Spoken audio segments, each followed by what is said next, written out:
Podcast 9. 9. Shit, we're almost at double digits. Double digits. Whoa! Whoa! What? How do we Double celebrate? digit The party. pre-season. This is like the penultimate episode of this season. Yeah. Yeah. Season 1's almost over, guys. Wow. It's been a real pleasure. We're not getting renewed. I'm gonna get nude. Welcome to the Abbot Pubcast. Guys, come on, come on, man. Alright, you just stop No. with the intro. No. Oh, you just started with intro, you fuck. Hey guys, welcome to the Abbot Pubcast, episode 9. Today, we got a new face. Hello. We got a new face in the podcast. Hello. It's Wow. Ryan Chapman. Hello. Hello. Clapping. Thank you. You can tell by our setup, we're a very professional podcast. This is better than the setup I've had on my films. Yeah, exactly. Tell the people what's been set up here. These levels are spiking I right now. could Yeah. show you the setup, but it would ruin the setup, you know? It'll ruin the magic of the cinema. It's You 3 can't phones. have a They're in magic shoes. shit They're never currently in happens. shoes. Exactly. They're currently in shoes. I'll take a picture of it. At least they're in Converse. I'll take a picture Yeah, of it. And we'll put it on the... they're We'll put it in, and you guys can see our... So, I guess you could say. I'm not gonna. yeah, I'm so not gonna do we it. have I'm not Ryan gonna do today, it. who just finished your filming your Clap him, everyone. Ryan Chapman's here. We just clapped him. He doesn't deserve 2 claps. You do, I'm sorry. We have Ryan here. Yeah. Shut up! He does not deserve pre-clap. Just finished his... Is it your directorial debut? Or No, it's no. not? It's, I didn't think it was. What was the first one you did? Nature's Mockery. Was that No, your... the first one was in the Valley in first year with you. Oh yes. And Oh, yeah. then after that I did a really shit documentary. And then after that I did Nature's Mockery. And then you're doing Now I'm doing Roots. Roots. So that'll be 4. Yeah. Full film. You've wrapped filming on Roots. Yeah, that's right. Okay. We're out filming on Roots. Can we get a expected date? I think 4th of May. Oh, Okay. It's Yeah, the that's main. nice, that's good. Yeah, exactly. Yeah. Well, we kind of just want to put an end to that trend. So it's time for Roots. Roots Day, bro. National Roots Day. Everyone starts watching the 1970s one instead. I'm like, no. So, yeah, we were right on. Ask some questions about filming. Gonna watch Nature's Mockery, I think. We're gonna watch them all. Yeah. Yeah. Yeah. Okay, cool. Yeah. So these are all for. Oh, now's not the time, friend. So these are all for uni that you've done. All of these. Yeah. Oh, why you see this? Yeah. Every single one I've done is for uni. But And were they all with the same team, or did you change up the teams? In the Valley, I mean, so Liam, who's the editor on Nature's Mockery and Roots, he did cinematography in the Valley. Jacob, yeah, more or less to be fair, because Jacob was He did sound, didn't he? yeah, he just sounded in the Valley, and then he produced Nature's Mockery. Ewan was my producer on In the Valley, and then he was my gaffer on Nature's Mockery. Oh, okay. So sort of the same team, a few extra faces, but yeah. Very good. Well, let's see. Well then, should we watch Nature's Mockery? Nature's Mockery. Okay. Where do you want me to put it? That's an interesting one. That's a great question.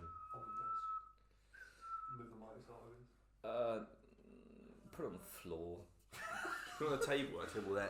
Ken, if you can sort of kneel down and put it on your back, and we watch it while you. Yeah. And we'll just do We'll describe it. Alright. I'm guessing we're going to cut this bit out. No. No, you've got to do the whole setup. I feel like the Can we audience see want that? uncut and raw. You've got Yeah, just yeah, entertain. yeah. That's what the people Can We we want. say it slow. Yeah, turn it on. Oh, what's up? Guys, Okay. Yinald Lucy. Or do you want to turn up a bit? It's meant to be volume. Oh, fuck. Shit, what was that? What was that right? Shut up. Yeah, I'll let you watch it again. Sorry, The sounds really rude. volume button is at the top bar. In the You only hotbar. get 2 chances to watch it though, Chris. You're on your second now, so. I've done it. This is already much better than anything we've ever done, by the way. I don't know. Have you seen? I'll be home in an hour. Oh yeah. Right. I don't want to bring that one up. Really. Quiet, it's time.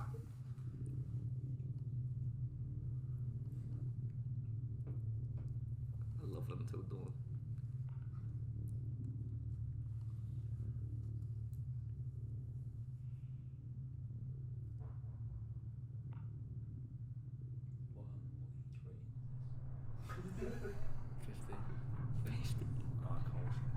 50.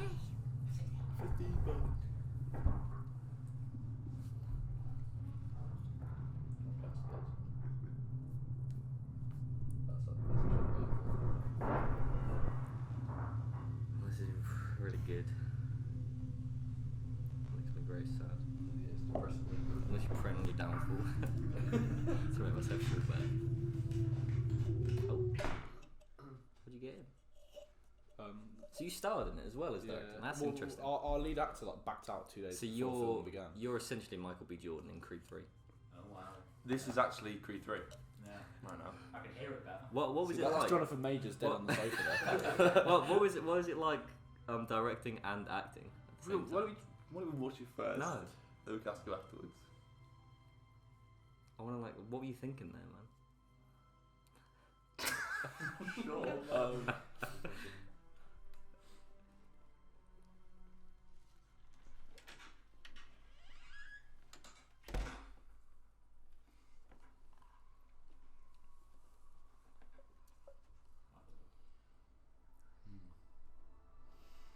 Sound design is spot on. Yeah. Wish our sound design was that good. No, that's really funny. Yeah. I'm taking my shoes back. There's no podcast allowed.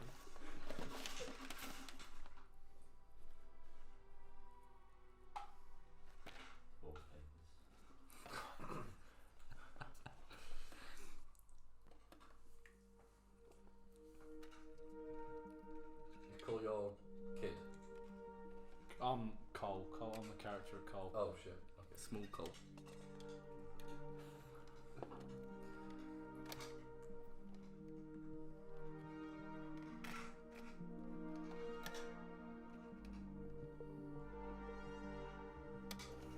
Cole, hi. It's Sarah. I hope you got this message not too long after I left it. I've been living at a camp nearby for the past 3 months or so. It's past Wisby, next to my private property. You'll know it when you see it. I haven't seen Mum or Dad in a while. Can't imagine you caring much, but please be here by tomorrow. We're moving along. This area isn't safe anymore.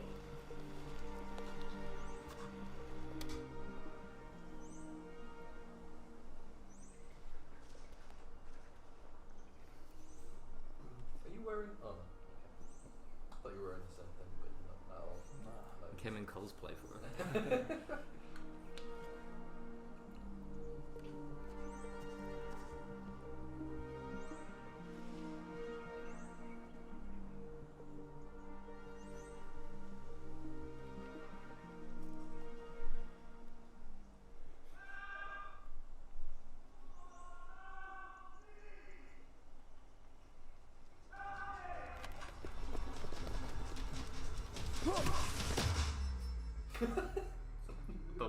That's dead.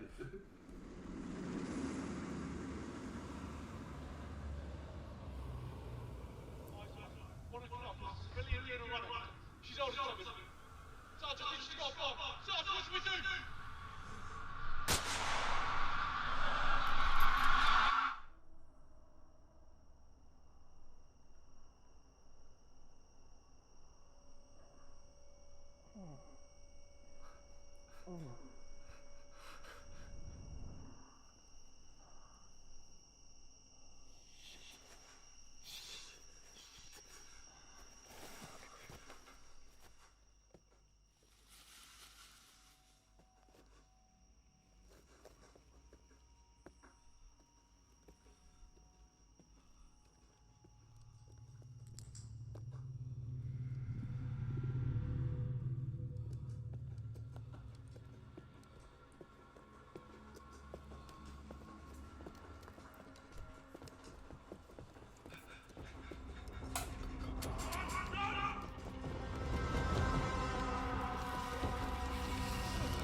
that was, but that was George with lots of blood in his face.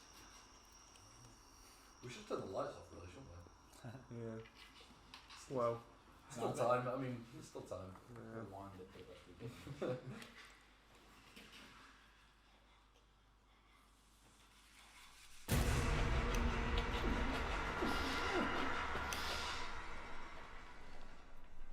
Probably really helpful. Thank you. I was hoping. Oh no! Thank you. Cut it back a bit if you want. Yeah. Wait. Putting a towel. Yeah. I'm good. Quick. Yeah, just close it. Oh no. Maybe if someone closes to the lights, Yeah, Chris. Me? Why look at me? Well, you're right next to the light. Right next to it. Whoever's the gaffer. you don't live Whoever's here, you the don't live gaffer. here. He doesn't know where the fucking light switch is because he doesn't live here. Yeah, I know. Carry on the floor. Well, I was talking. I'm sure that's not the worst thing that's been spilled on this carpet. What? I've literally fucking shat everywhere. Should've done that, that's a joke. I'm pretty sure the carpet's getting replaced as well. Is it? Oh, that's Oh, fine. when we move out. Oh, Yeah. sick then. Fucking sick. Right, we're back. Nothing happened. That was way clearer now.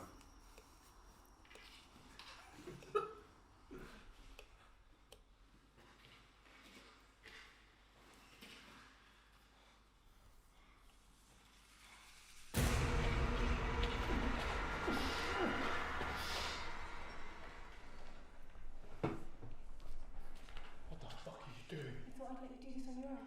Fucking not, you can get yourself fucked up.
It's alright. Is there a post-credit scene with that? Nah, nothing else. That was good, man. Fucking That was absolutely really really fucking good. good. That was Wow. And you got first on that, did you? Yeah, I Should've- did. should have been a You high know what, first. I don't think anyone in our year. Produce something of that. Yeah. Oh, like, fuck. Even like every piece of thing Caliber. I've seen in our year. Even like the good ones. Well, I mean, in That's third year, there was lots of good third year projects, but that was second year. That was a third year. Yeah, that was- was that was the third first. So do you remember we did your showreel project? Yeah. That was ours. That was the Oh, first really? one. Yeah. That was like our music Oh, video, I think. Wow. Yeah, Well, to be got told fair, yeah, we got told we Music didn't have to do a videos. music video, so we just but did no, that was excellent. Well, you went to the same building as we did our music video. Yeah, that's right. That's right. Yeah. Oh, is that what you filmed? Yeah, Yeah, that's yeah, where it yeah. was. Where was that like foresty bit? Just before. So We turned the lights back. it's like on the way down. You know, it's after you cross over the little mini bridge thing, Yeah. Yeah. and then you're heading by down Fountain. towards. Yeah, you're heading Yeah. to Did you not do the music Yeah. video? when it's just before. What's There's he like saying the directions there? it's just Who before. else? There's So I like don't remember that. No, I just remember. Let the man no, talk. I'm just asking what. it's just so literally like a few feet away from the abandoned building. That same path. There's like a little another path that leads off to your right, and there's like a little bird watching building there. That's cool. And then we just shot around there. Oh, sick. It's funny watching that scene back in the woods because there's like so many points where like we shot like me like walking away from the camera over there, and then we literally like trace our steps all the way back, and then So you get to the back to the place. yeah, back to the starting point, and like nobody realizes magic of movie making, bro. So, what would you rate that film personally for you? I'd give it a 7. I'd say for me. What? Bro, what did you rate our film? I'll be on it now. Yeah, play 7. I give that about a 6, 7. Nah, you're right. It's alright. You can say 2. Man. If I came into my house and Stoneface fucking lied to me, man. I didn't think it was terrible. I did. I mean, Yeah, but of course you're gonna beat yourself up when you've been like sat there watching it in the edit like hundred times over. It's always good. Literally, in 2 years you could put it on now, and I still think the same. That was really good. Yeah. Well done. Okay, so fair enough. you directed and Acted. Did you And write? wrote you it as well. Yeah, I wrote it as You well. wrote it Yeah, as well. yeah. Fucking do everything. Yes, like so. Ben, was it Aaron who asked when we were watching? While we were watching it, How bro. different? Like obviously, so you've written, directed, and starred. Yeah. How hard was it for you not to like my question. be? That's a great question, Buzz. Oh, God. Because he asked it and he didn't answer it. How hard is it to be like impartial and let everyone else have like a say? Oh mate. So you don't want to be like superimposing over everything. Yeah, we were originally meant to have like an actor come in, and then he cancelled like 2 days before the shoot began. So we just went ahead without him. I thought, fuck it, I'll do it. And everyone else was like, yeah, alright, this just seems like the easiest option. Yeah. It is. There were so many shots where like it was just me. So there were so many times where all I had to do was be like, alright, I'm gonna do this. I'm gonna do it like that. Yeah. Make sure you get this angle right. Make sure you practice it a couple times. Cool. Point and shoot the camera, boys, and we'll just go on with it. And so like there wasn't a whole lot of directing. Like it was. I didn't get too much directing experience of it, but it was easier in a way where I knew exactly what I wanted, and I thought I could do it. Yeah. So I just it's a good sort of like ease into it. yeah, and then we didn't get the lead actress until towards the end of the shooting date, and then she came in from Brighton. Did you just find her on like a? We found her on Spotlight. Our producer managed to get a casting call on there, which was banging. So we just used that. Yeah, and then Did you pay her? Did you have a budget? No, we didn't. We sort of I think like £200. I think was our budget, but we just spent that on a couple of props, and then we just pay for a train and their accommodation. Oh yeah, fair enough. Yeah. Maybe it was more than £200 then actually. I think maybe I'd say around 300, 400 then. Yeah. What was the blood made out of? Literally, it was these tiny little packets that my cinematographer Cole had, and he had these tiny. I just wanted to use them in a film, I guess. It was like fake. It was from like a party place. Oh right. They're really shitty fake quality, but it worked. It was in the dark. It was a dark film, yeah. Yeah. That's probably the only thing I We would say watched is that obviously because it's at night, it's hard to make it light. I think Yeah. because you filmed. Such a great insight, bro. You can tell how I feel, mate. I think you feel like filming in the dark from experience is such a big challenge, and it looks So incredible. Yeah. Especially, I think if you put it on like an actual sort of big screen, Yeah. people watching it like centre forward. Yeah, suppose so. I hope so. I mean, yeah. I think that. Have you tried submitting that into any festivals or anything? Yeah. I mean, our producer Jacob was cracking on with it at least a couple of weeks ago. Should definitely give it a go. I think we you need might to. get nominated But, and like, stuff. I'm more hyped. I kind of want to upload the next film to a film festival if it goes the way that we want it to. But like, well, your laptop's gone off. I don't know if that's Yeah, it's still recording. Oh yeah. But yeah. I want to. I think we're definitely getting into one of the biggest in the UK, the one and only Indie Links. Yeah. That's right. Shout out to Link. It's actually hard to not get into Indie Link. I mean, can I be honest, right? Yeah. I did think it was going to be a mockumentary adventure. That's not even you put it on and it's like turned into this dark shit. It wasn't a wholly original idea. It was you ever watched Gemini Home Entertainment on YouTube? Or do you know these sort of like indie analog horror YouTube channels? I know the term Skinwalker. Yeah. So we found this. It was Alright, it was my fucking medal. I know the term Skinwalker. It's actually called Yushi. It's the proper term. No, it was the guy who did the location sound recording and all the sound design and mixing of my film, which is George, and he introduced us to this YouTube channel called Gemini Home Entertainment. And this guy makes up it's all of these videos where they're like almost like PSA announcement videos from like VHS tapes from the 90s, and it's all stuff like what to do if your home gets invaded, or what to do if you're stuck in the wilderness. and then at the end of each video, it will seem completely normal, and then it will turn it on its head, and it'll be like the creepiest shit you've ever seen. It's something to do with these like really like inexplainable fucking like alien creatures, like, and it's like and it's like the whole idea is that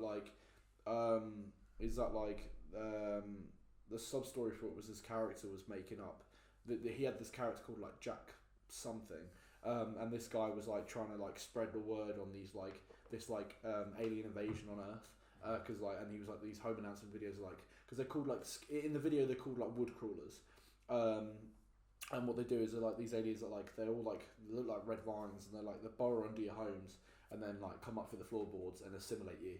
And then so if someone were to go like knock on your door, there's no answer. Where's Jim? I'm gonna go in the house and check on Jim, and then they'll just eat you, and then that's how they feed and shit like that. And so we there was this one video. It's really good. It's called like Wilderness Survival Guide, and then it shows sort of like these people who've been taken over by like the wood crawlers, and they're almost like they're really stiff, and they're walking around like fucking puppets, bro. And they're like their mouth doesn't move, but they keep screaming for help and asking for help. And obviously like it's sort of like that's the last thing they said, and then it's the only thing that these skin crawlers can like replicate to like lure you in to kill you. So I Instagram DM'd the guy who made it, and I said we really like your idea. Can we sort of like do like a massive like homage to it for our uni film? And obviously there was more spoken than that, and he said, yeah, that's fine, go ahead. So then we decided to use the term skin crawler and sort of keep the idea that these people have been like stiff and taken over and calling for help, and then Did you end up sending it to him? Yeah, but I don't know if he watched it. Yeah. So though, it's cool that he responded. Yeah, and stuff, yeah, like, he's a nice guy. And it's cool that you reached out to him, because a lot of people wouldn't do that. Really. The sound of the line's really good. Oh mate, yeah. Who did George your and sound? Liam, they're mint at it. Absolutely mint.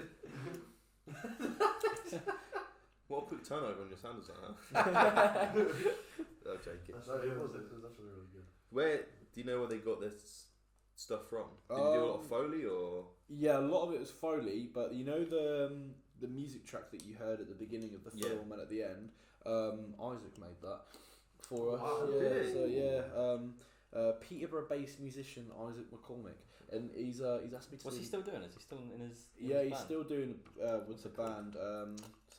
Man Eater, meat, something eater. I'm not sure. I should know. Shit. Sorry, Isaac. We'll take put this that hand out. up on the screen. We'll put it up. Go check him out. He makes good music. He wants me to do a music video for him in the summer. Or not summer, no, like start of April. So that'd be cool. That's like in a week's time. It's now, man. I got a music video to do. But no, so yeah, he made a few tracks for us, and we decided that like it was actually the demo track, and we thought we fucking love this. Like, I want to use it so bad. And then the rest of it was a lot of Foley, and then like royalty-free music that we found online. So yeah, that's the best way to do it, really. yeah. Just a lot of conserving budget and using people. Precisely, it's just like finding little snippets from like going through hundreds of songs, finding little snippets that you like, and then you can loop it and mix it into make your own song. But it is entirely like it's especially at this level. It's about who you know. Oh mate, and there are so many artists out there that want to make songs for people and get their name out. Yeah. And I feel like you could, especially because we're at uni, or you're at uni, so you could have gone to. You know, I know you know Isaac, but like you could have probably gone to like any music student and asked for it, and they'd have been happy. We did the same with Adele. Didn't we? Yeah, exactly. Not the famous musical artist. well, in maybe the one day. future, who knows? Maybe. But yeah, that was really good. Yeah, and we got to use her song. Exactly. Like it's about collaboration, really. Yeah. We barely knew her. Yeah, exactly. Did you have a makeup artist on the set? Because you had like a big bag, so was it just like one? No, that was just George's girlfriend. We shot in because George lives with his girlfriend, so they live in the same house. And then we shot all the house scenes in their house. So when we went in, I just like got set like 20 minutes early. I was like, "Yo, Millie, can you like make me look really tired?" And she was like, "Yeah, I got you." And then that was that. Yeah, and then I think fed you a bunch of drugs. Yeah, so much sugar. Made you down 10 Red Bulls. And then for the Liam just slapped loads of blood on my face for like the night scenes, to make it look like I've actually hit my head. But, yeah. I did notice, when you fell over, it actually looks like you. How did you film that? Yeah. How did you do that? so we shot. Obviously, it's two takes, isn't it? Yeah, It was it was two like a concussion. separate cuts. Yeah, so it was that was so tricky. I remember we hated it doing it because it looked so goofy. Yeah. But like it was. So basically, what we did is like we had a close up of me tripping over for a log. Yeah. So I had to kind of just I was just shitting myself, like hurting myself. But Jacob stood like off camera to the side, like his arms up like that. I just had to run, trip myself up, and just fall into him and do like a trust fall.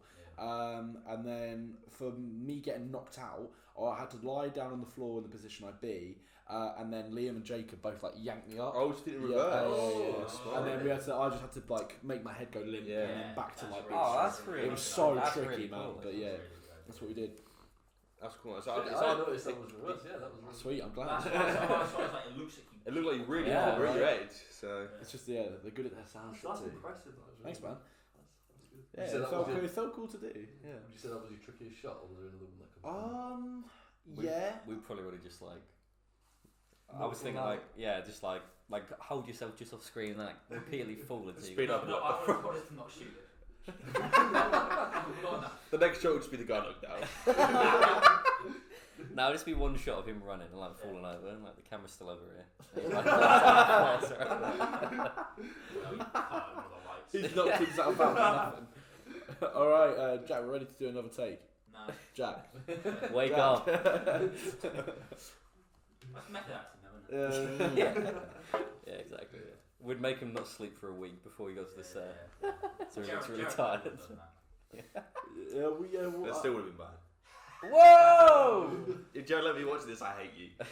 Yo, shout out my boy. Fuck you, Jared Leto.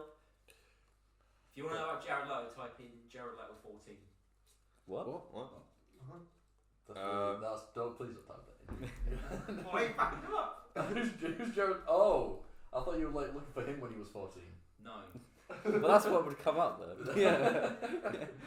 Probably. I hope I not. fucking jimmed the camera after you fucking child pornography, bro. What? Anyway, so That's funny. I really liked your. What question did I ask? I asked a question. No, you didn't. I asked you a question. Was that the hardest shot you filmed? Oh yeah, was that the hardest shot you filmed, or was there another one? Yeah, that was one of the main ones. It took us a few takes. It was the hardest one that we had to do was me waking up and that whole long shot of me picking up the gun and then being chased by the zombie. Yeah. That took so much like blocking and stuff like that. And then there was something because literally there was a massive like almost like mini river in between me and the zombie that guy in the white t-shirt was on screen. That was my mate Jack. So we kind of just did it like all without sound, so we could just shout, like give like cues, and we had to do it in like sequences of 4. So like I get up 1 2 3 4, I pick up the gun 1 2 3 4, I shine the torch 1 2 3 4, and stuff like that. And then we just had to make sure that we were hitting the marks because we had this whole stretch of like wood, and then we had to like hide the lights to like the gaffer's idea was that like it looks like moonlight shining down, and then we can pass it off in case, because I remember one of the lights came off, you could see it in the tree, but it was like this bright white light, and we was like, oh, it's the moon, it's fine. I didn't know this. Yeah, that's good. Yes. Were there any like other big production errors that were like in there that you saw that we probably didn't? Fuck your question. I'm getting rid of it. I mean, yeah, that's pretty much. No, but that was it. the It took us like 7-8 tries, man. It was so. I'm gonna tricky. cut it out. Any other errors? Yeah, I mean, I can't remember. I remember we had one where like in the house at the beginning, we it's quite stupid actually. We had this thing where I walked into the house with a bag, and then the second half of this house sequence I don't have a bag, and it's like and then we did have a shot of like an insert shot of me putting down the bag and then picking it back up, but we shot it on the wrong side of the room, so we just like we didn't use it. Didn't include it. Yeah. Well, I mean, I didn't know. Yeah, I guess it's not too noticeable. But yeah. Christ. What's like, obviously, what's like the biggest thing? Sorry, what? But, no, it's fine. Fuck you, Ben. Go ahead, man. No, you go. No, that's right, you're I don't want to go now. I want to. I was gonna ask, what's the biggest thing? Why is he going? Oh, you just had your question. I liked. Shut up. It's not a question. Bro. Shut up. I liked your. So when Your This is chaos. I like your tension. It's very like Outlasty. I thought. Yeah. I think. I really like that shot. You fucking listen to me, you cunt. I really like that shot when you were both standing on the left and right. It's the you see the guy run through. Oh well, yeah. Yeah, I know what you mean. I would have liked to have seen more action. Like you used to do like a big old, not a punch up, but like Yeah. it's hard to do that though on like a student-y budget. It's nuts how much we cut from the storyboard yeah. in that sequence. Like, I think that bit where like, sorry, I didn't mean to cut you off there. Yeah, that bit where the guy grabs you. Yeah. I think if you had like a good tussle up for a bit. John, that scene was meant to go a bit differently. How was that meant to go? My original idea for it was, go into the room. She grabs me. I'm who the fuck is this? Oh, thank God, it's my sister. Hello. You beat her up. And then yeah, the violence is on her. No. And then we go into the big. So we go. I think we have this moment where we're stood there, and then a zombie walks in, and then we go further into that big wide space. And then the same idea happens where like there's one zombie coming in this way and there's a zombie coming in behind us, or a bit cornered. So like the idea was that we're crouched down somewhere in the darkness, trying to stay as still as possible. And I'm giving her like a signal, and I look at her and then like look at this one open door, and then like or the door that's guarded by a zombie. Look at her again. There's going to be some sort of hand signal there to be like, on my mark, you run that way. And then there's like the idea is there's like one more bullet in the gun or something like that. So shoot the one zombie, get her to her feet, get her to run. I try and get up and run, but because I've hoisted her up to the feet, and then by the time I've got to my feet, the zombie behind me grabs me, and then I have a tussle with him. And then she's in the doorway like, oh, I'll get you, and I'm on the ground like trying to hold this guy away from my face.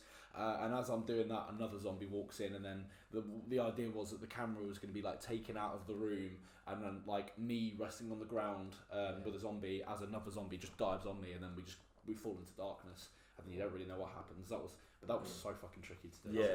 But I think one thing I especially like about the film is the way you cut it. You leave a lot to the audience to kind of, that they make the decision what's going on. So that bit. So I mean, like, I think I would like the bit more action, but that bit between when it cuts to the fire, it then just leaves the audience to interpret what happens. Which I think is pretty good writing. They want more. Personally, I think audience participation is incredibly important in films. Yeah, 100%. It's just like if you can get them invested and start like, because what's it like? The best thing you want for your film is like the audience to come away and an hour later they're still talking about it. Yeah. You know what I mean? Or they're still thinking about it. You want to think something. Yeah, Even exactly. if it's good or bad, you just want to think. Yeah, exactly. You don't want it to be forgettable. To be in their mind. Yeah. So like, that's right. There's not really like any stupid exposition done. You kind of just let everything roll out. Yeah, and you let the audience make up. I suppose that's it. Obviously, a fair bit of it. That part was intentional. That like the character, my character's there. Was the ending clear for you guys at all? Like, that's you became a skinwalker. Yeah, you at the end screaming. Yeah, that's and she was like, "Oh my god, yeah, my that was dead." it. Yeah. We kind of we had some of our, I think some of our lecturers like didn't get that, and we were like, ooh. Let me guess. Does it start with an R, and then an April Scarrett? Of course, of course it would be. If I speak, I don't get it. This he/she/they. Yeah. If I speak, we better run in. I think you should change the title of your film to "My Brother Becomes a Skinwalker." My vlog. A vlog. Yeah, she's this mystery person. That's the thing. I think I was talking the other day to my girlfriend about it. Like,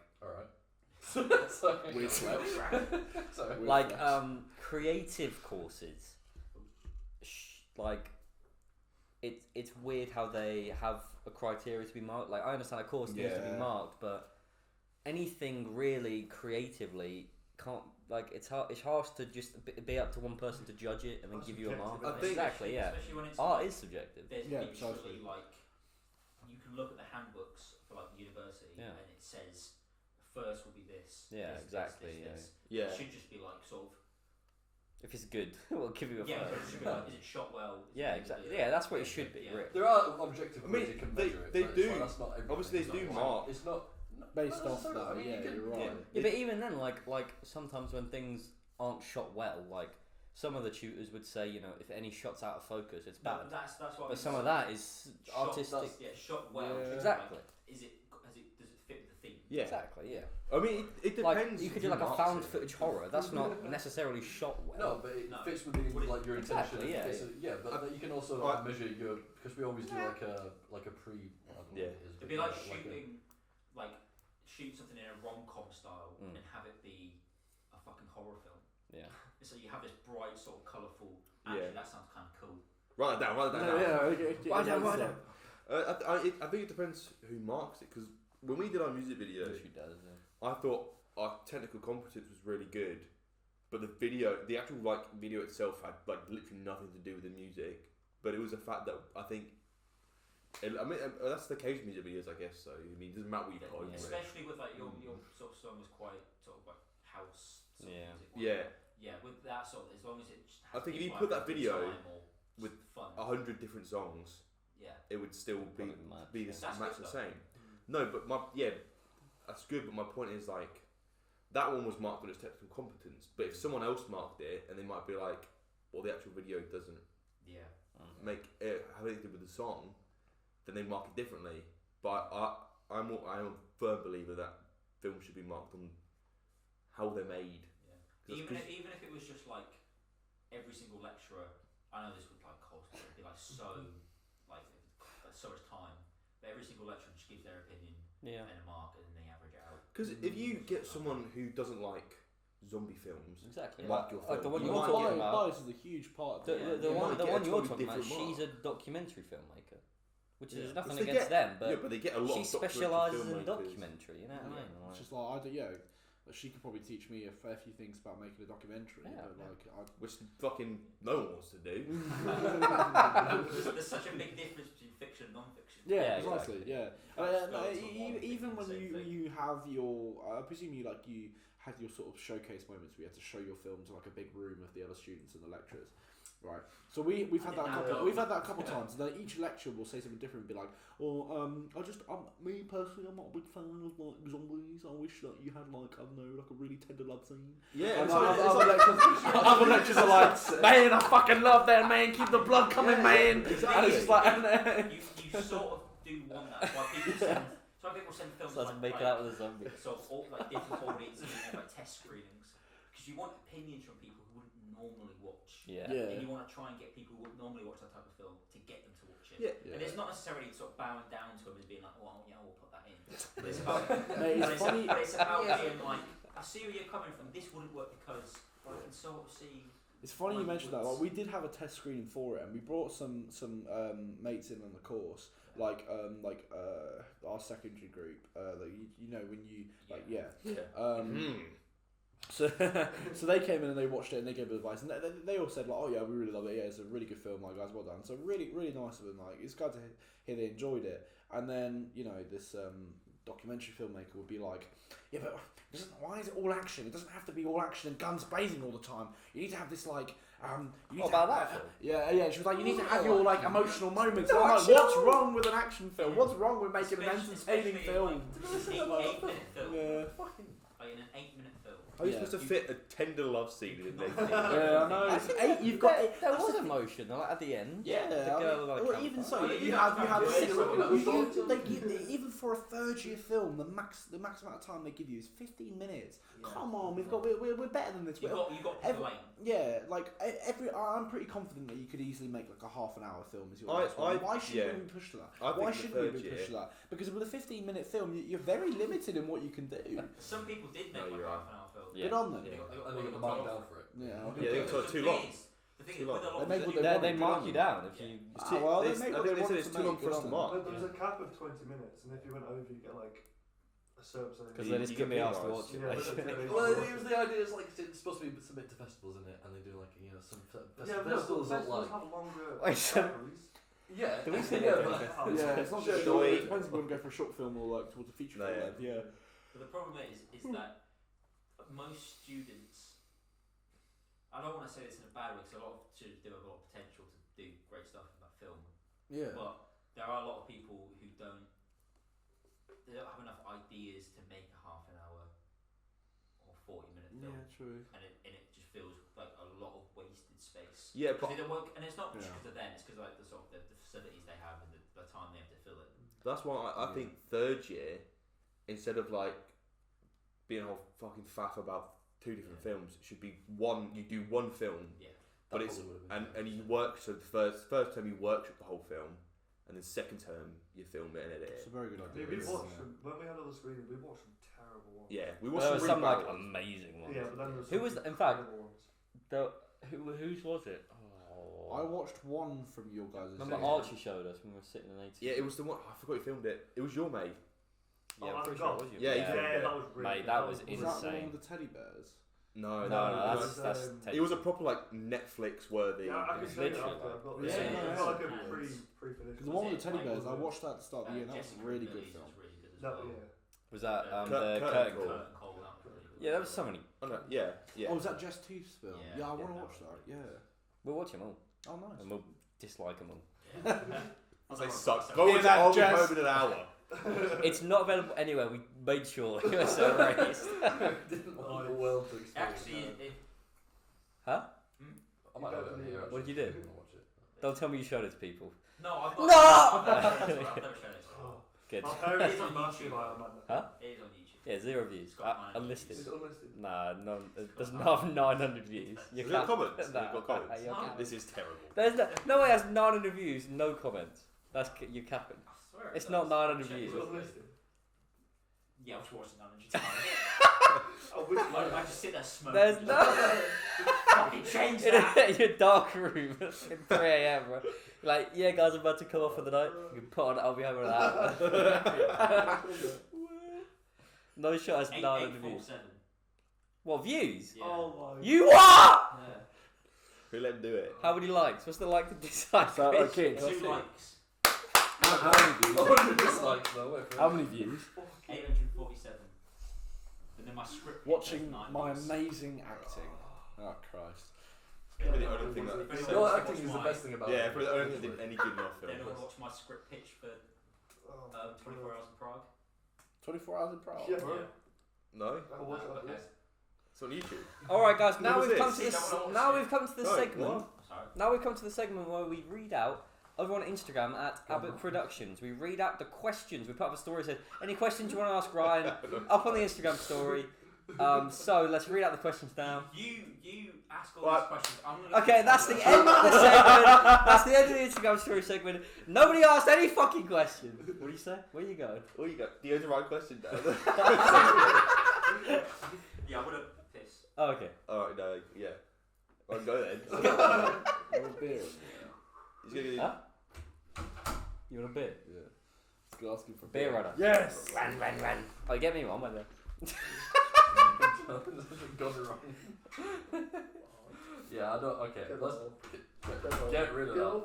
So back to I'll be coming now. Yeah, it's a great film. But 24 hours in Prague. I want to know what's that's about. we'll watch it after. Yeah. Because anyway, because we're getting I off want track. to see what Keane's We character have a gets up to. Corona or a San Miguel. Corona, please. Thanks. Merci beaucoup. Just offer out my Corona one. So you're correct. You can have it. I'm joking. Oh, thank Ben you. doesn't care. Right, he drinks all your drinks. He literally does not You care. can have it. Honestly, you can have it. I don't. want it. Are you sure? Yeah. Thank you. I drank all the Pepsis out of the fridge. I've no desire. They're all They're mine. Chris's. They're yours. They're yours. They're all Chris's. They're literally all mine. There's one on my shelf. Don't worry about it, Ben. There's one on my shelf.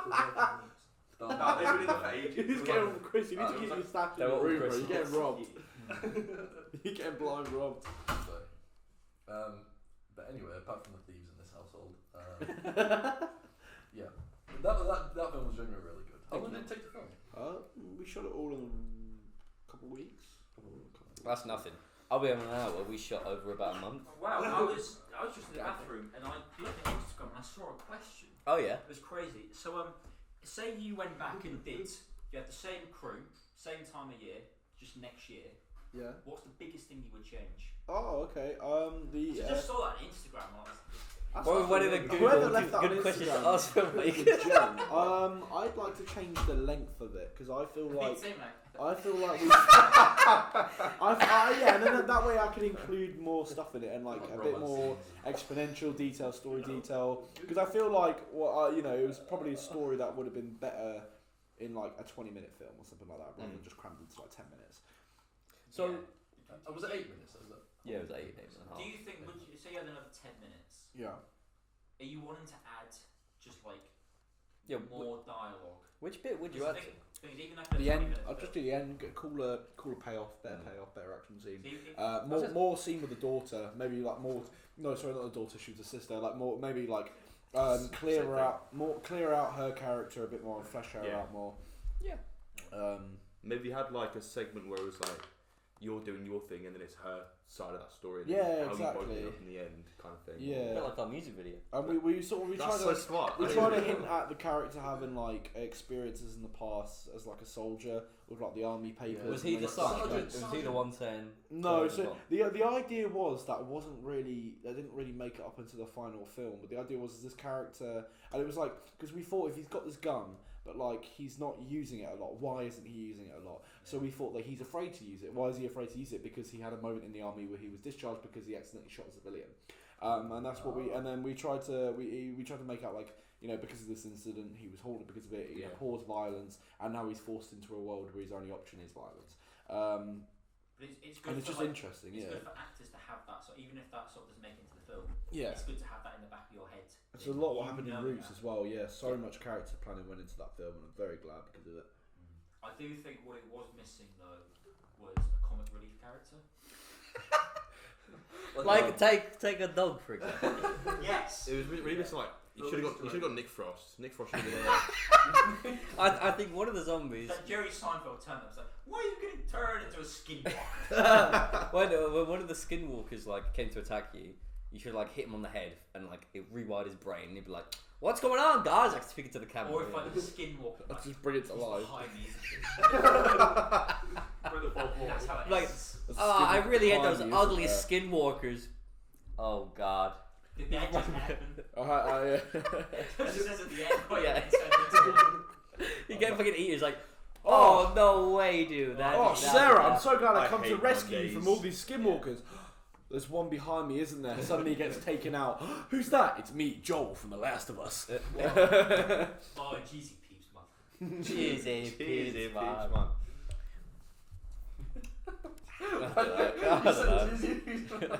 I don't know. Cheesy peeps. We all need to have a little think about giggle.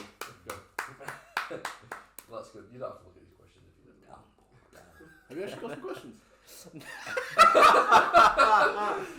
Yeah, some really good questions. They're really, really good. They're really insightful. To be honest, we've already asked some of these questions. They've all been sent to me. Yeah, a lot of them. All of them?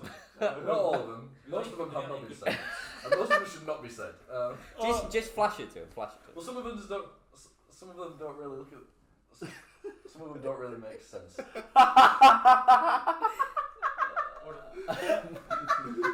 So that's fine. We don't need to. Oh yeah, kill. Oh, I forgot. Right, Chris is right at this. Right, I was like, this shit, comedy gold. This is comedy gold. To answer your first question, you will never know. You will never know. You will never know. This is a big secret. Big Abbott secret. For the this one right there. You're welcome. If this video gets 1 million likes, we'll release the Abbott secret document. Abbott Uncut out now. Abbott Plus. Abbott Plus. Abbott Reserves. Ooh. That's not. Don't take that. That's It's literally already bottom of the Abbott barrel. Oh, that's a good bottom of the barrel. I like that. That's well good. What about Abbott Plus? Let it out. Okay. Yes. Yes. Shut the fuck up, bro. Who do you think you are? So, what is Roots about? Roots. So Roots is about the man who, like the scientist that creates the zombie like virus that causes the zombie outbreak and then the whole world to go. Yeah, I love him. The whole world to go. It was written by my cinematographer. Was this film? And it was the whole world goes to shit.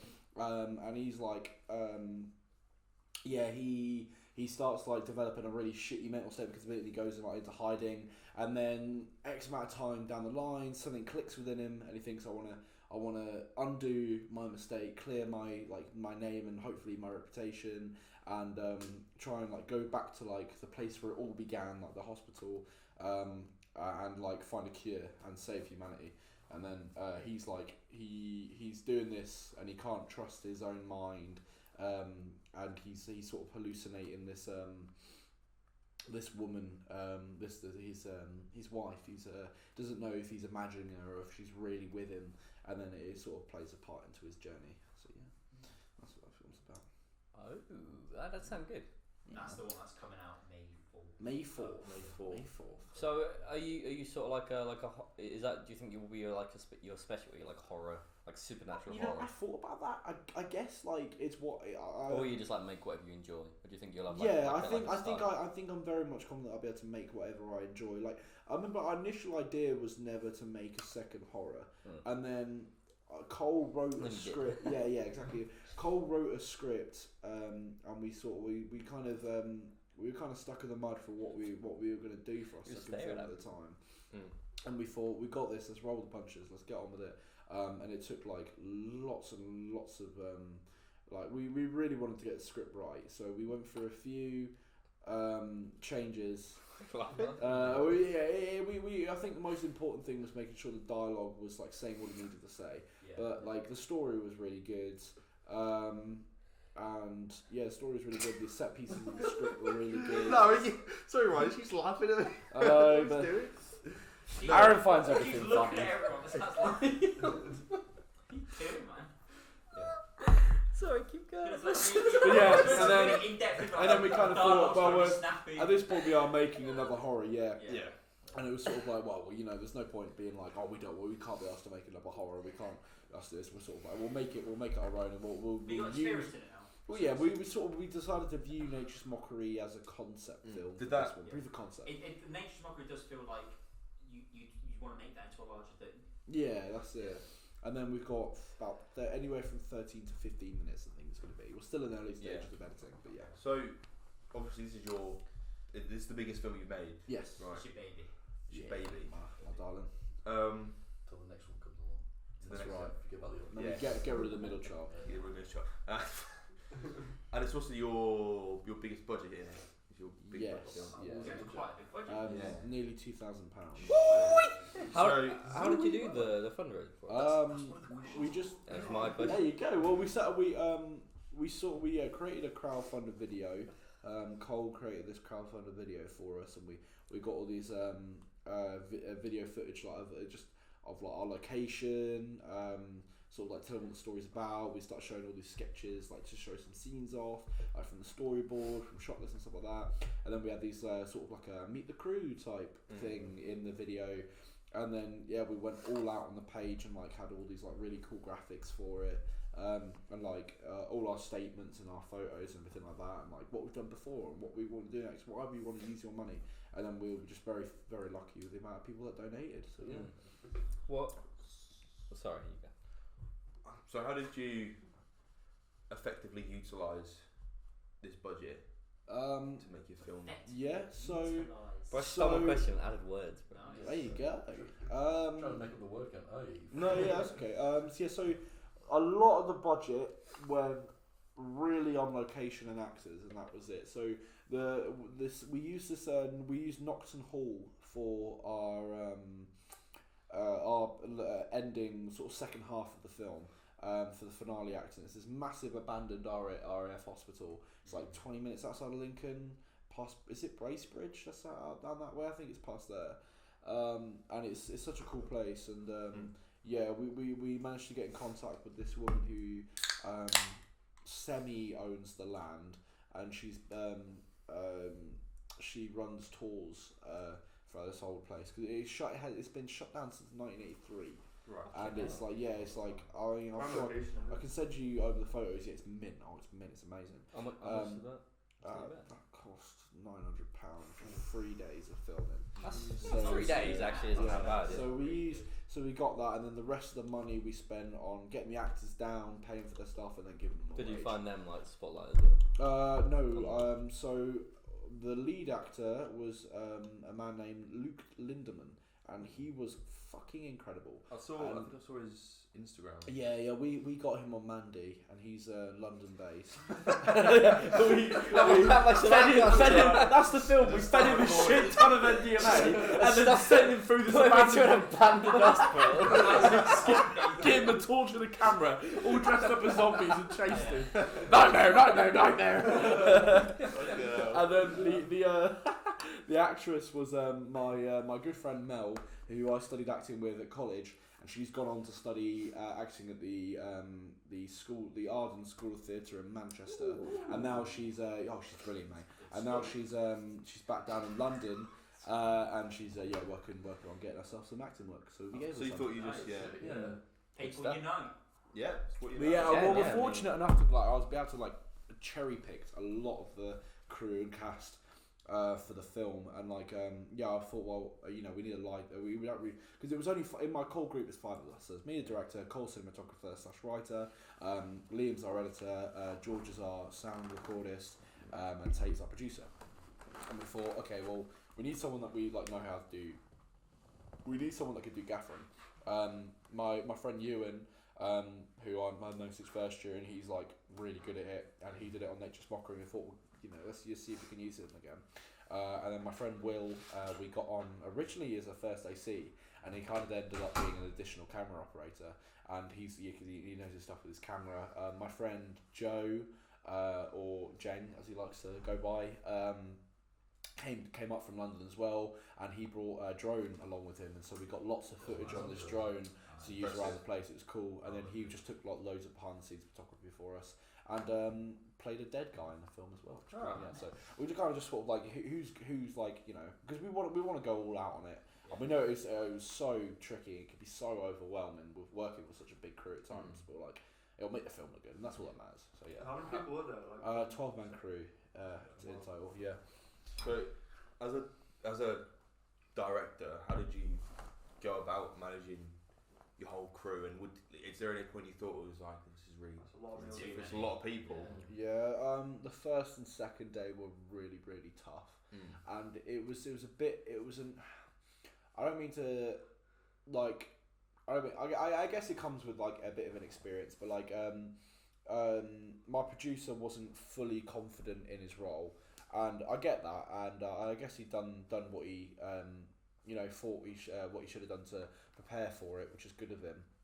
But there were so many times where you kind of want to be on a film set, and as a director, all you want to be concerned about is what if the actor's doing a good job, is the cameraman doing what he's supposed to do, at the same time getting these actors magnificent performances. Yeah. Because the last if everyone's doing their role. Yeah, exactly. And I want to stick with a core group of people, and then you want your producer to coordinate everyone else and make sure.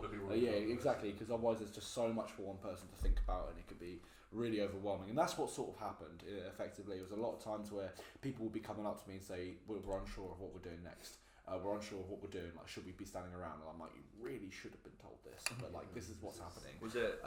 Yeah.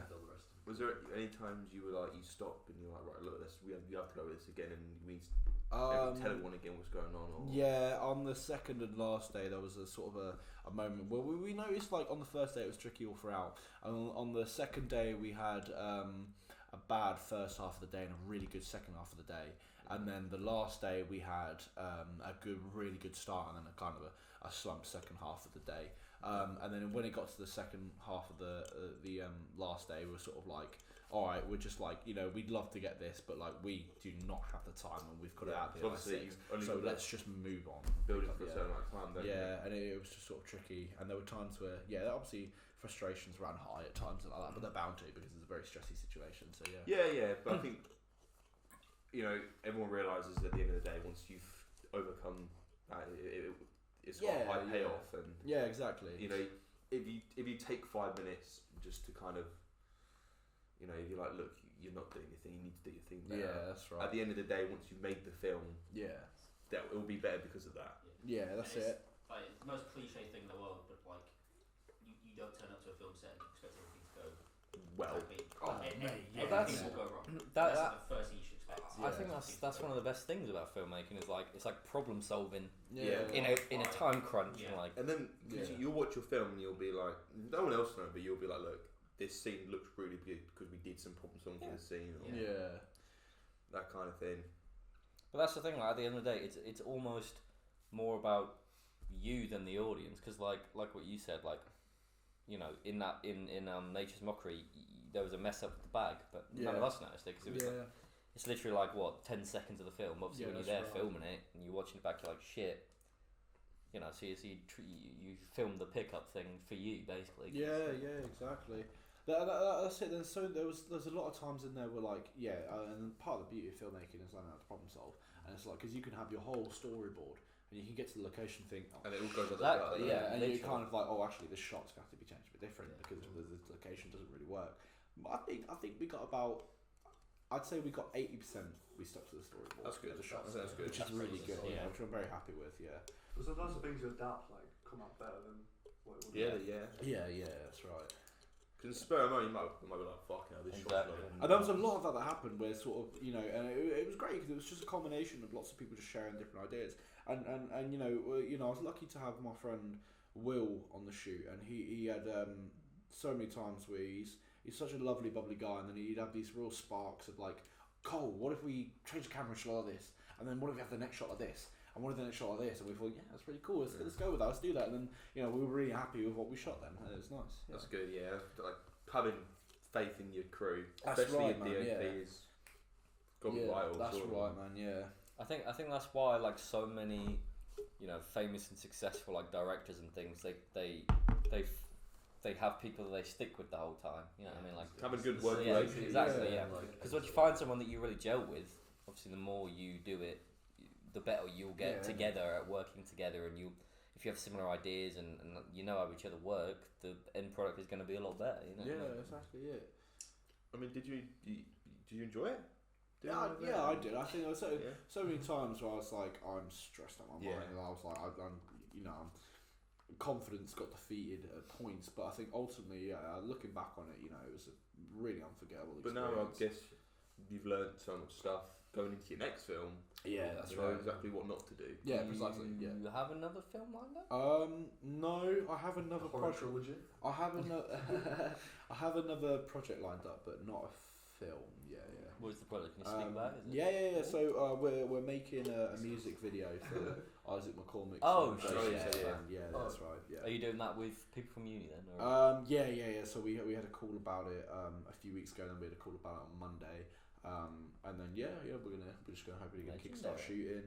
Kind of just gonna pre-production right now, and then crack on with it. That's brilliant. Very. I'm excited. I'd like to make a music video. The music's good too. Yeah. Music's really good. So stay tuned, everyone. Music video's fun. You can kind of like. Music videos are a bit more leeway. Yeah. You'll be crazy. It doesn't like because the biggest piece of advice we got for our music video was there doesn't have to be a narrative, and I think when we did our music video, we took that on board. That it doesn't really matter what we film. It will probably work. As long as it matches the music. Yeah, it doesn't have to be. I mean, obviously, it depends on what your client wants and all that. But what type of music they make. Yeah, but going in creatively. Yeah, the only thing, the thing that got us our best mark was when I was editing it was that it can be whatever you want it to be. Yeah, I think that's a lot. I think what I'm excited for is like there's a lot of moments you can go in there and think.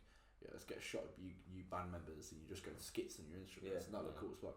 But I think for me I like working with a narrative. So I spoke to the band members and I was like, what is the song about? He's like, the song is about someone who thinks they're really handsome even though they're not. So I was like, cool, okay, so like let's play with that. Let's have that. What shots? The Tobey Maguire scene. Yeah, exactly. You could have like some shot that you have this narrative. What sprung to my mind was a narrative of a bloke because he said he wants it to be set in a pub, and it's almost like this. It's almost like an episode of Bullseye, the old darts show, and it's like everyone's gathering around being like a geezerish pub. Everyone's playing darts, so I thought that'd be great. You could have like some chap like really trying to flex off his like dark skills, and they're really shit, and they can be really funny, and then at times it all tunes in with the music and everything like that. So there's a little bit of a narrative there. As long as you get the shots that fit in with that theme, I think it should work. Exactly. Yeah. And you're directing this, aren't you? That's right, man. If you need any help on it, let us know. I know who to call. We will not help you. Who are you I going know who's not to call. It will make it much worse. Do not. Even as If an you want an extra extra challenge, get us involved. to? If you want more of a challenge. Time for another learning experience. Yeah. Have you thought about sort of having the music video yet, but then having another music video layered on top of it? Oh shit! That doesn't make that. Wait, let me think about it. A music video within a music video. we got to stop playing other King music video then layered on top of another song, so you got two songs in one. So it's two. It's like So you're making. it's like so you've got it's like two songs, those two different TikToks at the artists. moment where it's like Subway Surfers and a Family Guy. It's like two different music Yeah, videos. and then onto the side of the two music videos, and you've got Andrew Tate talking. Oh yeah, that's Andrew Tate he's singing like, Smells Like Teen Spirit. I'm the. What does he say in his song? He's like, I'm the big daddy. I love I'm the top little G. women in my I'm the car. top G. Some great lyrics. Yeah, Is this Andrew Tate? Yeah, Does it's he have a song, song? yeah. Yeah, there's a song. Yeah, I didn't realise really that. bad. And he's like, they call me sexy daddy in the Bentley. Something like Bentley. He sounds like a farmer, doesn't he? He's like So when Jeremy Cornish. Lynch made a song, He's so he's got a proper Cornish They accent. call me Top G. Really need to. I'm Top It's G. his O's. It's just his way. I'm in a Romanian prison. I tried to eat pizza. Legally, we're not allowed to. Oh, speak Kian, like Yes. I had to tell you this. I don't know if you've seen it. You know the Greek place down by where you used to live? That's closed. They closed Yeah. ages ago, didn't it? They've now opened up a Romanian food place there. Oh really? God damn it! Oh, yeah, I'm gonna have to try that actually. And I haven't told you this yet, but I walked past with Daisy yesterday, Yeah. and she said she had a dream. Right, you were in a dream, and you were trying to get her to eat a Greek gyros or what the fuck it's called. What do you mean? Yeah, like you know. Like, you know. Yeah, bro, I was there. It sounds like me. And I was like, bro, Kian always used to like try to get us to eat fucking Greek she sounds food, like and she was that, like, what? Yeah. So I just thought I probably tried to get her to eat. Yeah, probably. Yeah, maybe just a reoccurring nightmare or a reoccurring memory. Wait. Oh, I dreamt about Kian trying to get me to eat Greek food again last night. I had you fucking wakes me cold. So I had the dream again. The fucking go to therapy. Like, was it a Kian dream again? Yeah. You're not gonna like this, but we got him here now. We bring out a fucking gyros for you. Kian! No! Bring, Take take the the tapas away! On that note, Kian, any more questions for Ryan? You presented early. Still get looking at. I mean, yeah. So, I mean, so far with Roots, what's your expected grade? Do you think it's better than Nature's Mockery? Honestly, like, Yes. obviously, okay. You Yes. think it is? Yes. So, I do. you're obviously expecting a high first. You think? Oh, I'd fucking love it. I think a first should be Okay. well deserved. That'd be nice. You hear that, Rachel? I'm looking at you. Yeah, right? I don't say a name. Is that who's marking it? Voldemort. I think so, actually. I don't know. Because I think Maybe. that's who marked our film. Yeah. We had Chris give a lot of input on the last film. And he was great for it. Absolutely brilliant. He gave some really good advice. Which Chris? Gravy. Oh, great. Yeah, Gravy. Yeah, he's legendary. Yeah, I saw Tate with him today. He was doing a colour grade. Yeah, that's good for him, man. He's got a real eye for colour correction. He's really good at that, and he did all the final because I did some colour grade. The final colour, pardon me, the final colour grades on it that you saw in Nature's Mockery, that was all Tate. It was good. Yeah, I did some certain bits, but kind of Tate came in and then did a better job. And Tate was learning, basically just being taught DaVinci Resolve today by Chris. Oh, did he do the colour grade in Premiere? In Nature's Mockery, it's Premiere. Yeah, That's good for a Premiere. Yeah. Grade.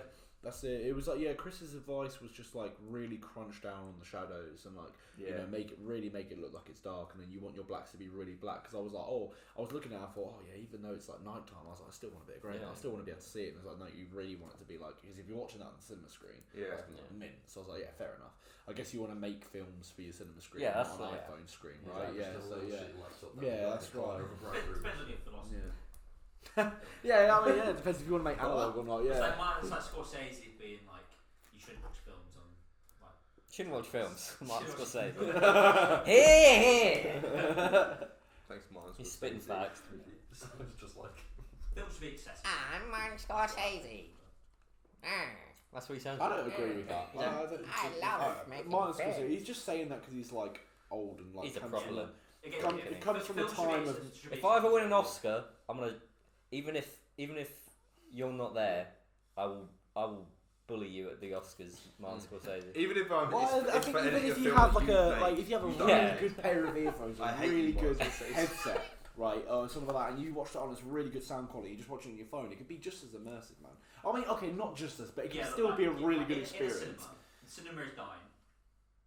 Still keep going to the cinema. Not Speaking of cinema, I'm going to watch Thank you all so much for coming out and watching my film, The Fable. I'm going to watch John Wick 4 tonight, speaking of cinema. Oh, yeah, I really want to see it. Got staff Tonight? screening. Yeah, staff screening at Everyman's. I'm going to go watch it. What time? It's at 9:45. I'll be here.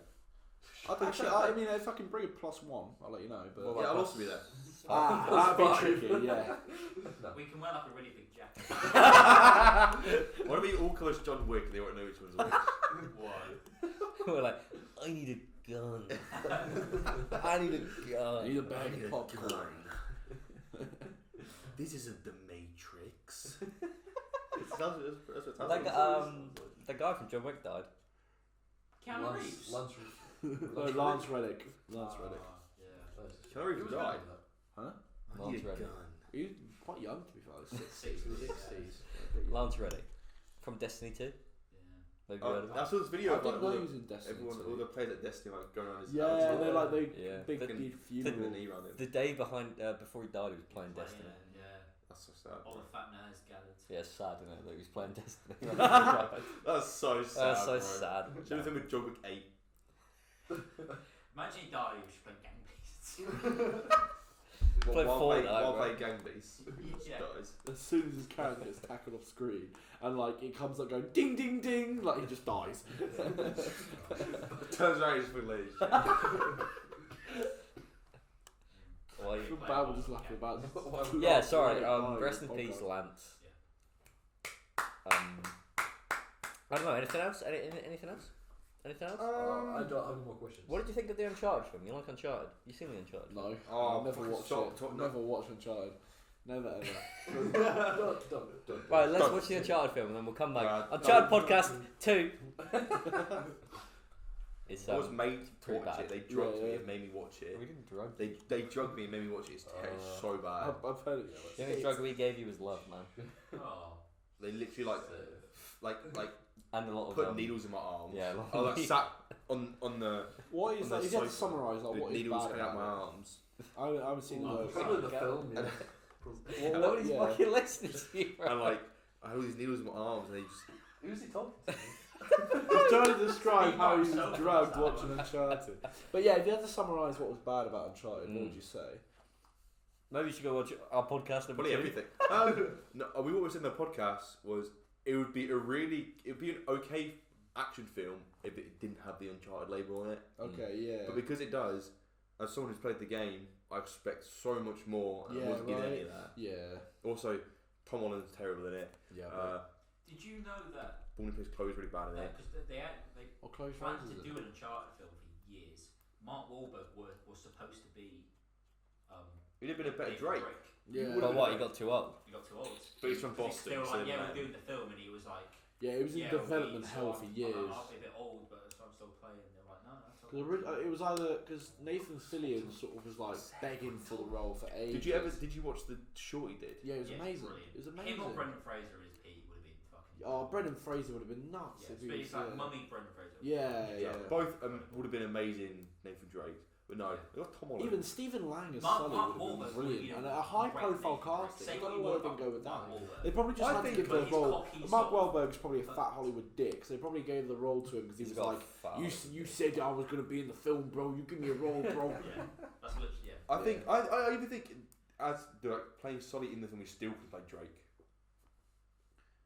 I think in the film, of older versions. Sully and Drake. I think Mark Wahlberg. It's like Mark Wahlberg seems like one of those actors that you Jack can't do. Do you know what I mean? He seems like no matter what you tell Mark Wahlberg to do in your film, he's still going to play Mark Wahlberg. Because he's from Boston. Yeah. British Boston. It's just Yeah, everyone's back. Well, you've been watching the Last of Us series. I have. Has anyone else been watching the Last of I Us have. series? You guys both played the game. You both like the game. Yeah, man. Tell us about the series. I've not watched the last 2 episodes, but I've watched everything else up to that. We'll have to spoil it for you. It was good. I thought it was. It's a bit slow at points. There's a lot of I've heard a lot of. I get what they mean when they about say the they have to casting. adapt it to TV, but still, I think they could have kept everything that was in the game, and it still would have been fucking amazing. Yeah. How many episodes is it? 10. 9. 9. Obviously, they do that really beautiful episode about the gay couple. Yeah, which it's really nice. Yeah, nice touch, and that's why it's one of the standouts, because it's what the Last of Us show should have done. You've already got the Last of Us video game. You've already got such a perfect story there, right? So why are you going to try and retell this perfect story again? But that's what they did. Like episode 3. Okay, you've got the character of Bill. Bill's town. How does Bill have his town? They explain it and they show you like a really beautiful story in this beautiful world, and it's just like it's amazing. It's a great episode. One of the big problems with modern TV. Less so Last of Us, because obviously it came out episodically, is they make these like 10 episode sort of shows, and every episode is boring. Do you know what I mean? There needs to sort of go back to the sort of thing where you have one episode where it focuses on little things and it's not important to the plot, but it advances the character. Yeah, I saw this review about the Last of Us show, and it said that it had a very like Doctor Who, Scooby Doo, like Monster of the Week vibe to it. You know what I mean? Yeah. And it made like different little stories. And it made it feel like kind of disjointed and very disconnected. It can feel like that. And I get that. I don't want to watch a show where it just follows one plot. I kind of want. It's still an 8. I'd say it's still a 7, 8 out of 10 show. You just said you want to get rid of filler episodes and make it all about one plot.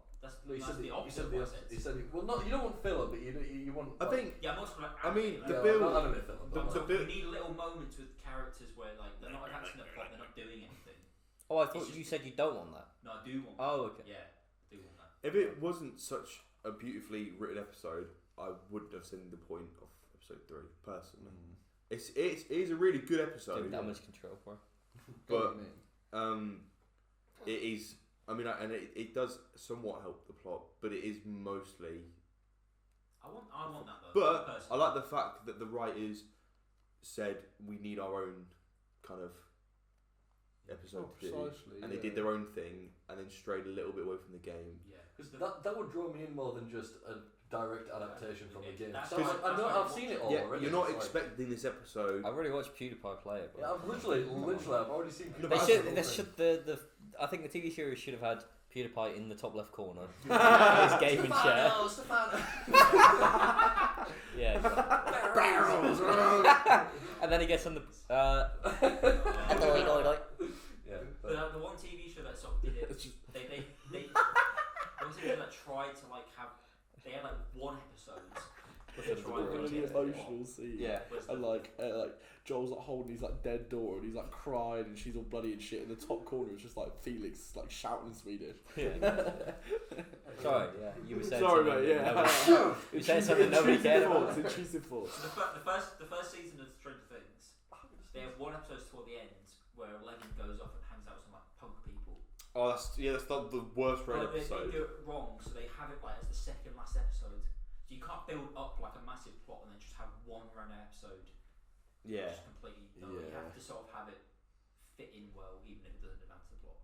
Whereas they sort of did it wrong, decided not to like. That's what we remember the like Left Behind episode, man, in the show. You watched that? It was fucking boring. Episode 7, man, bullshit. So if you haven't seen the last 2 episodes, it would have been the last episode you watched. With Ellie and Riley in the arcade. No, the last one I watched. Spoilers. George got stabbed. No. Episode 6. Oh, it's the episode after that. That's Left Behind. I've heard that's a bad episode. Mate, it's just jarring because they took so much out of it and just made it so boring. And it's just like in the game. It's from the DLC, innit? Yeah, but even so, okay. So should I give spoilers for it? Spoiler warning. Spoiler warning. The Last of Us episode 7. Right, in the Left Behind DLC. And the game. You're doing the game. You're doing all this beautiful stuff with like Riley, and then you're going around. Going around this arcade, you're playing all the games together. They have that dance on top of the table. Is that when they're in the phone booth? I've seen like in the phone booth taking pictures. Yeah, that's it. And then they just like because it's sort of the hint is they've had a long-standing relationship, like friendship before, and then it's the moment in the episode where it blossoms into like they give each other a kiss, and it's a really lovely moment, and then it's ruined because like all the this night because the idea is Riley's done a nice thing for. And upset Ellie and like brought this arcade back to life so she can go and have fun, and then that's like completely ruined because all the noise and the lights that this is making attracts like a horde of zombies. So all the zombies come running in. They're forced to run for it. You start going through the sort of like the back rooms of a shopping mall. It's like all the corridors behind each shop. They're running through them, and there's like zombies coming out of doors in front of them. So they got to turn back, and the zombies coming that way. So you got to quickly jump through a window, and then they come to this room. There's lots of scaffolding, and they see like an open window at the top of the scaffolding tower. So they think, "Fuck it, let's climb." So you start climbing up, and you're both getting out, and you get to the top tower. Like Riley's at the window holding it open, like give me a hand, and you go to do it. Right as that happens, one of the zombies sort of grabs you, pulls you down. The whole scaffolding just fucking collapses, and then the zombies just jump on you and just bite you, and then they kill them off, and then they're sat there like, oh, what do we do now? Do we just wait it out, or like we're gonna turn? So like, I'm really scared, and it's like a really upsetting moment where they're like, what do we do now? And they sort of like it reduced like the impact of that in the episode because they took out all these zombies and just had one. And then this one zombie just comes into the room. It's like, Rah! And they're struggling to like fight it, and they're like, "Help me, Riley, help me!" And she like grabs it, and it turns around and suddenly knows how to throw an uppercut. And it's like, what? And it's like, I was just like, this is shit. It's suplex. And it's just like for such a boring episode, with, like no payoff. It's like it's almost like the writers wanted to go, oh shit, yeah, we need to do this. Oh shit, there's a DLC we have to do. Yeah, it's like let's just try and do it like we did episode 3. That was great, and then it just doesn't work. Yeah. So yeah. That's a shame. What do you think of I think Aaron asked this earlier, the casting. Spoiler over. What? I think of the casting. Without being Don't be rude. Yeah. Bella Ramsey was good at it, but yeah. I thought. Alright, now be rude. I think Bella Ramsey's good at acting. Yeah. I'm a fucking king. I think her and Pedro work really well as a pair. Yeah, they do. Yeah. And I can get why they've done that. Pedro's Joel. What do you think? We just talked about Bella Ramsey. He's very. We'll get back to it. We'll go actor. I'll say Bella Ramsey. Yeah. I said this to some guy where I was watching it, and I don't remember. I played the game with one, but I don't remember Ellie being so fucking unbearable. She's a prick. Yeah, but I don't remember her being so. When I was watching this TV series, I was like, I just want to punch Bella Ramsey in the nose. Yeah. I don't remember being so annoying. I suppose because like in the first game, you're more focused on Joel. Yeah, but at the same time, less seen in the game, you're experiencing Ellie. I think in the game that sort of finds her annoying. Exactly, that is her. Like she is the annoying little kid. Yeah, it's the reason why Joel doesn't like her. And then at the end, but you got to love her. The obvious thing I realised was that obviously in the game you don't get as much dialogue, so you understand the character. But I think she is really good at acting. Yeah. So great Game of Thrones. That's what I was Pedro Pascal, it looks like Joel. Do you not think he acts like him? He feels flat. Yeah, I agree with you. I think. Does Joel not feel flat though? No, Troy Baker's a nuts actor, man. Nuts actor. Like he's a nuts actor. He's a really good actor. Troy Baker has a role in one of the episodes. He's great. And so the voice for Ellie's in there as well. Yeah, she's in the finale. She's cool. Blonde. Yeah. She's really good. It feels like his line delivery is really flat. I feel like with Pedro Pascal, as an actor is like he's not I notice this a lot, and when I watch Narcos, he does it the same, and it's like when he says like sentences, they don't flow well off each other. Like each word is his own word. You know, I'll give you an example. Like in the finale of Last of Us, and in the game as well, the line is you just come after her. And so, I think I've seen that. And Joel said, "You go, nah, you just come after her," and just go boom. And then Joel, you just come after her. Like each word is like, it's a bit flat delivery, but like he's reading the script off the floor. Yeah, exactly. Exactly. Is Pedro Pascal a good actor? Or is he just good looking? I think he's a good actor. I think he's definitely overhyped, but I think he's good. He's good in The Mandalorian. Good in Narcos. But he's just playing a silent sort. He's good in. He's good in that Nick Cage film. Yeah, I was about to say. He plays himself. Yeah, no, he doesn't play himself. He plays Pedro Pascal. No, it's funny film. He plays a super fan of Nick Cage. Oh, no. I haven't seen the film. Is that acting? This guy thinks he knows all the law. Watch Narcos and then compare his Narcos performance to Last of Us. I think he's the N'Golo Kante of acting. I get what? That's the weirdest thing going on. I get what you mean. Like, because everyone just loves him because.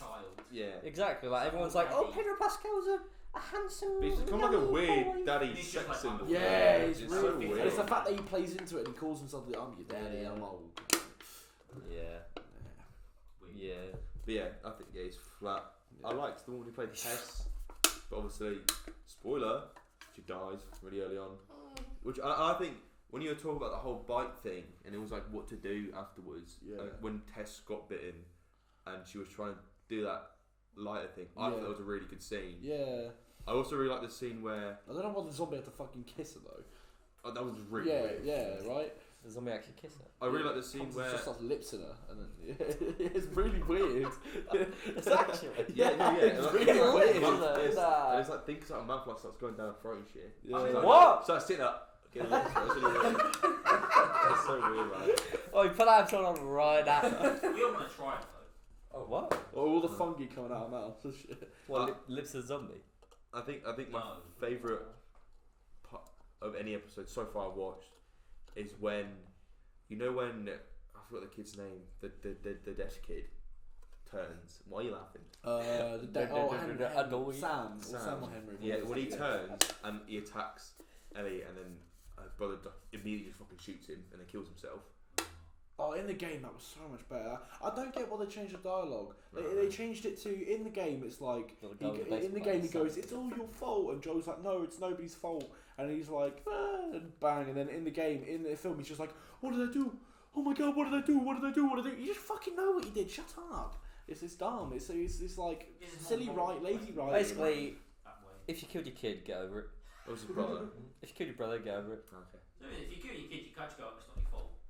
But the idea was in the game though when he's saying like, "Oh, it's all your fault." He's talking to himself at Joel, but like directing his anger at somebody. But it's still just like because he's like obviously that character's like my main responsibility is to like look after my brother, and he failed. So yeah. And they're doing Last of Us Part 2. It's not for everybody. They're doing Last of Us Part 2. Yeah, there's going to be 2 seasons, I think. Out in 2025, I read. I don't like that. It's supposed to be 2 seasons. No, I don't. No, yeah. It's because like their main focus will be season 2. I saw there was like a teaser that Abby's tongue arm. Yeah, Abby's fucking ripped arm. Yeah. The teaser was the boat sex. What do you mean ripped arm? She's ripped. She's fucking ripped. Oh yeah, Abby's built like a fucking. I keep seeing that meme. Is that what it is? Is there a sex scene in the boat? Yes, really. Mate, it's just no need for it. No, that's so out of like. It's not no cap. It's like when a zombie comes over, like starts tonguing Abby in a boat. Yeah. It's like this, like you just play the game, and then all of a sudden there's just a really fucking vigorous sex scene. Yeah. In a boat. Is it big like graphic? Towards the end of the game. What do you see? What do you see? You don't get to see. What do you see? No, you don't really see. You see a boob. You see a boob, and he's here like that's fucking grunting. Yeah. So it's some back shot. You're forced to look at some back shots for about like a minute. And it's like, a minute. 30 seconds. No, I'm forced. Maybe I quick save before the cutscene. Yeah. Keep reloading the It's like Game of Thrones. It's like I'm forced to watch a video clip such Kit Harington. No. Okay, dude. Basically, it's the Far Cry 3 NC. Okay. You play Far Cry 3. Yeah. Do you think they'll have to get a new actress for Ellie though? I thing. No, they're sticking to it. Really? Well, Bella Ramsey is 19 in real life, so yeah. Well, yeah, but she looks like look up. They're not going to start filming until like 2025. Oh, she looks like 13. No, I think they've started filming. It'll be out by 2025. Oh, okay. No, yeah, she says they're going to film at the end of this year. Yeah. So, it'll be So late, she's not late, gonna look very late old. next year, early 2025. They can make her older. Oh, piss. Put some stilts on the bottom of her shoes. And like, Big coat. yeah. It's gonna be yeah, but people aren't a fan of her. People are a fan of Pedro Pascal. You know what I mean? Sorry, that's why I think they might change. No, but like Joel in the second series. That's the thing. Like, because if they kill Because Joel, if you think about how big of an upset it the was main- to the many game fans, yeah. and if she has to carry the whole story as Ellie, Bella Ramsey, people don't really like her as Ellie. That's the best way to get people to like you, though. Do you know what I mean? It's by acting well in those scenes where you get that chance. People are like, okay, maybe I can see the show. And there was a moment in there in the penultimate episode where, and I saw like after the episode, so many people were tweeting shit. They're going, "I love Bella Ramsey. Oh, she's amazing. Give her an Emmy for that." And it's like, oh, see, now she's been given that chance to show you the emotional range. Her by herself, she might. But a lot of people, a lot of passive viewers will like watch these scenes and be like, she's not really doing that, she's shit. And then when she has one moment which will like literally just requires her to cry, and that's it, they'll be like, that's acting. Yeah, and so when you see top 10 angry moments, top 10 acting moments. Welcome to WatchMojo.com. My child. And then if she does that in this season 2, yeah. Speaking of Joel dying, I know when did Last of Us 2 come out? That was like a few years ago. 2020. And everyone like really hated it then. 2020. Have people come to like it in time, or do people still hate the fact? I think the people that hated it then hate it still. There's some back shots. Because it killed off the main character of the first game, and it forced you to play as the person that killed him off. Oh, what are you talking about? Last of Us? Yeah. The problem. No, Abby. So Abby. Played as Abby in this last. Yeah. Yeah. But like you switch between Abby and Ellie. long time. But I thought the Abby moments are better. Exactly. Yeah. But some people really like playing as Abby. But obviously, when you've had a whole game and you love Joel, and then somebody kills her, and then you're forced to play as the person that killed her. There's so many people who just a lot sort of of people don't like it. Oh, they've done something I don't like, so now I'm going to judge the exactly. whole rest of the game based off that. And it's like, get a grip, like have a look at it. It's amazing. And also, like, the problem with Yeah, The Last of Us, no. and Naughty Dog in general a little bit, is it's very. Fight right out. They Fight. attract very casual. I don't want to say the word gamer. I don't like that word. No, But it's just a very casual game. They do. Have you played it, Ben, or you just watched it? It's like I've not games, played it, so it's like. so I don't think I can judge. Do you want me to? I've got it. I can lend it to you if you want to play it. I will play it. It's got above all else, it's got some of the best gameplay in the game. Do you know Yeah. what? The I action would love, sequences are really like, fun. to get a message off them being like, Last of Us 2 is fucking incredible. Yeah, I right. did watch okay, it. record yourself playing it. We'll upload it on YouTube. I'll give you my copy of it, and you can have a go on it. I don't It's know. like, I have don't have you seen a that disc. clip of that guy Right. playing? Oh, okay, yeah. Have you seen the clip of that guy playing Red Dead 2? It's like, it's kind of slow. Yeah. Oh, he's crying. He's crying at the end. It's like, I get what you mean, bro. But the snow area is shit in Red Dead. I'm sorry. Yeah, it's so bad. No, Red Dead it's 2. not. I like it. It's not. I like it. Play it. I like it. I like it. When I started like it. playing it, I like sat down. I was just like, oh, it's so fucking. Bro, fun. I played the whole game standing up. Did you know? I used to do that as a kid. When I was a little kid, when I played a video game, I had this really weird habit where I'd be playing the game. The more I concentrated on it, I'd suddenly find myself stood up, and I'd be like, "Oh shit, yeah, I need to sit down." I used to keep doing that. Yeah. So I would do that when I was younger. I refused to piss. So I'd play the game. Just refuse to piss. Fucking shit. They're like, Kim, please piss, bro. It's been days. The first time I played the snow section on Red Dead 2, because I remember I had it downloaded, and it was like I was literally waiting till midnight to have a go on it, and I played it till like 2 in the morning. I thought, this is amazing, man. And then the more sort of after I've come away, because obviously it's so like the snow, because you're playing in a snowstorm, you're like, what's next? I literally can't see what's next. And then once you know by like second playthrough, it's a bit Yeah, slow. that's it. To be fair, yeah, but it's But, like, the second play. I really enjoyed like going on online in that mode, and me and my mate would always go to the snow section, just play online there, and it's really fun. So yeah. The thing is with Red Dead is like I would play it sometimes and just refuse to run. Is that I'd be like that immersed into the game, I just sort of walk around town. You just make the game really long for yourself. Yeah, but like That's what I did when I first mostly played. You used to ride a horse. It was mostly after I finished the story. You fucking and I'd sort of walk around town and I'd sort of say across hi the to country. people, and it's so immersed into the game. But honestly, It's incredible. I think I did that it's the the first greatest game time I I've ever played it. played. It is, It's such a sham that God of War beat it as game of the year. Is. Yeah. Just because. It's good. It's because Red Dead 2 came out so late in the year. It came out like November, didn't it? Yeah. Maybe. Yeah. So when was that? 2021 is when we first went to uni, wasn't it? 2019. 2020? 2018 is Red Dead 2. 2020. Red Dead 2 2018. I was sitting in college when the trailer 2018. Did it come out in 2018? Wow. Yeah, because your end of year film had Red Dead 2018. 2 covered, didn't it? Yeah. It had what? Sorry. 5 years, man. Had Red Dead 2. 2018 might be my best In Aaron's year, 'cause I played Red Dead 2 and A-level Red final Dead film. 2. I put Red Dead 2 in it. Which are my two favourite. That's Oh, like the two best games of all time. What play? It was like You had a good year. I think it was from online. Yeah, because you know I what played my Sam that I year just as well, how so that was a good year for me. Oh yeah. and then the twist at the end was it was like a video game. Right, well, I've never had sex either, by the way, so I don't know. But right, well, on that bombshell, It's time to win. I'm really sorry. Any other closing remarks for Ryan? Okay. I thought you said from Ryan. I was like, put him under pressure. When does Roots come out? When is May Roots? 4th. Remember May that 4th. May 4th. We'll May Roots be with you. share it on our socials. Yeah, So look out for it'll it. be out. It'll be out. If you want just an entertaining zombie film with some tense sequences and above all else cool blood and cool characters, Go watch Give it a Shaun of the Dead. Then Okay. Play Last of Us.